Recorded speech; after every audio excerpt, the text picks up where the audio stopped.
আসসালামু আলাইকুম রহমতুল্লাহ। Welcome to Molla news TV. Molla news টিভির পক্ষ থেকে দুর্বল ব্যাংকের আমানতকারীদের জন্য বিশাল সুখবর। নিউজটি শোনার পরে দুর্বল ব্যাংকের আমানতকারীরা অবশ্যই অনেক খুশি হবেন। বাংলাদেশ ব্যাংকের গভর্নর আহসান এইচ মনসুর যে ঘোষণাটি দিয়েছেন, এই ঘোষণার পরে আর দুর্বল ব্যাংকের গ্রাহকদের কোনো দুশ্চিন্তা থাকতে পারে না। বাংলাদেশ অনেক দুর্বল ব্যাংকের মালিক।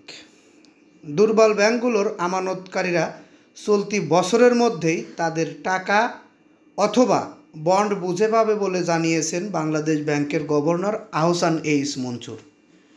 বিষয়টি আরেকবার আমি বলছি, টাকা বা বন্ড, হয় টাকা দেওয়া হবে অথবা বন্ড বুঝিয়ে দেওয়া হবে।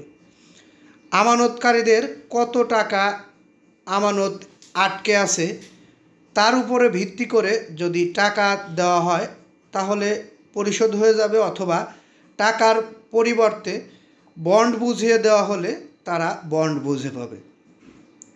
আমরা এই বিষয়টি নিশ্চিত হতে পেরেছি বাংলাদেশ ব্যাংকের গভর্নরের মাধ্যমে। গ্রাহকদের হতাশ না হওয়ার পরামর্শ দিয়েছেন গভর্নর।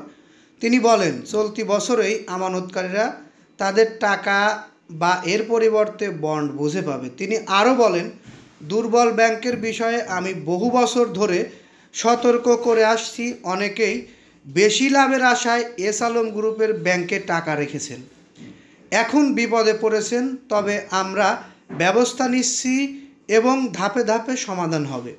অর্থাৎ গভর্নর আহসান এইচ মনসুর এই দুর্বল ব্যাংকগুলোকে টাকা না দেওয়ার, অর্থাৎ এই সকল ব্যাংকে টাকা জমা রাখতে অনেক আগে থেকেই নিষেধ করেছেন। তিনি এই বিষয়টি নিশ্চিত করেছেন এবং আমরাও সে বিষয়টি জানি, অনেক নিউজে সেটি আমরা দেখেছি। তিনি অনেক আগে থেকেই, অর্থাৎ বাংলাদেশে সরকার থাকার সময় থেকেই তিনি বলে আসছেন, এস আলম গ্রুপের আন্ডারে থাকা, দায়িত্বে থাকা ব্যাংকগুলোতে আপনারা আমানত রাখবেন না। তাছাড়া সমবায় সমিতির অনিয়ন্ত্রিত কার্যক্রম নিয়েও উদ্বেগ প্রকাশ করেছেন গভর্নর। এসব প্রতিষ্ঠান স্থানীয়ভাবে লোক শাসক তৈরি করেছে, তাই এগুলোর লাইসেন্স নীতিমালা পর্যালোচনা করা হবে। অর্থাৎ যারা এলাকায় ক্ষুদ্র ঋণের ভূমিকা নিয়েও গবেষণার প্রয়োজনীয়তার কথা জানিয়ে তিনি বলেন, আগামীতে ডিজিটাল ও এজেন্ট ব্যাংকিংয়ের চ্যালেঞ্জ মোকাবেলায় ক্ষুদ্র ঋণ প্রতিষ্ঠানগুলোকে প্রস্তুত থাকতে হবে। অর্থাৎ এজেন্ট ব্যাংকিং নিয়েও বাংলাদেশ ব্যাংকের গভর্নরের কিছু তথ্য আমরা জানতে পেরেছি, সেগুলো এখানে না বলি কারণ এই বিষয়টি অনেক গুরুত্বপূর্ণ। সেগুলোর বিষয়ে আমরা আরও গুরুত্বপূর্ণ তথ্য যাচাই বাছাই করে আপনাদেরকে জানানোর চেষ্টা করব। এতক্ষণ ধৈর্য সহকারে পুরো নিউজটি দেখা ও শোনার জন্য আপনাদের আন্তরিক ধন্যবাদ জানাচ্ছি। আমাদের থেকে এরকম গুরুত্বপূর্ণ নিউজ পেতে অবশ্যই আমাদের এই চ্যানেলটি সাবস্ক্রাইব করে বেল বাটন অন করে রাখবেন।